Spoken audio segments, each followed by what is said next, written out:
वहीं झारखंड में बांग्लादेशी घुसपैठ को लेकर केंद्र सरकार की ओर से हाईकोर्ट में काउंटर एफिडेविट दाखिल किया गया है। गृह मंत्रालय ने जो आंकड़ा जारी किया है वो बेहद चौंकाने वाला है। केंद्र की ओर से दाखिल किए गए हलफनामे में दावा है कि संथाल परगना इलाके में आदिवासियों की जनसंख्या 44% से घटकर 28% हो गई है। घुसपैठ को लेकर किए जा रहे दावों पर झारखंड हाईकोर्ट में मंगलवार को अगली सुनवाई होगी।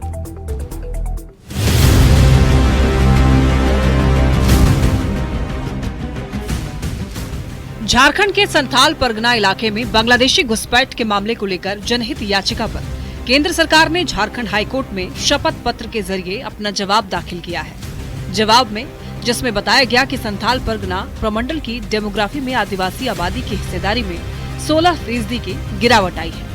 गृह मंत्रालय ने आदिवासी आबादी में गिरावट के मुख्य रूप से 2 कारण बताए हैं।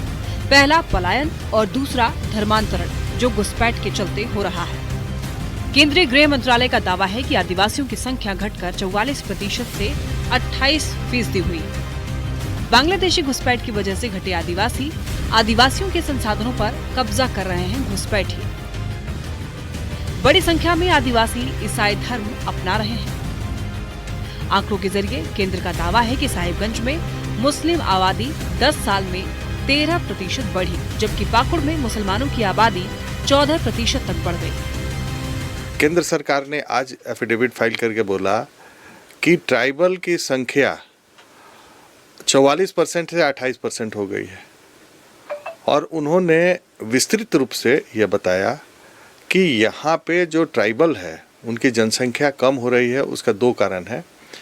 एक तो हर कारण है कि बांग्लादेशियों का इन्फिल्ट्रेशन, वहाँ के बाकी जो है संसाधनों पे जो कब्जा हो रहा है वो है ही है।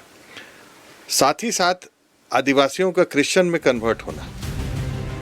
पाकुड़ और साहिबगंज में सबसे ज्यादा मुस्लिम आबादी बढ़ी है तो ईसाइयों की संख्या में 6000 गुना तक बढ़ोतरी हुई है। कोर्ट के निर्देश पर केंद्रीय एजेंसी UIDAI ने भी इस मामले में अपना पक्ष दाखिल किया है, जिसमें ये बताया गया कि आधार नंबर से व्यक्ति विशेष की पहचान पूरी तरह से संभव है, लेकिन ये किसी की नागरिकता का आधार नहीं हो सकता। मामले की अगली सुनवाई मंगलवार को होगी। Bureau report, news 18।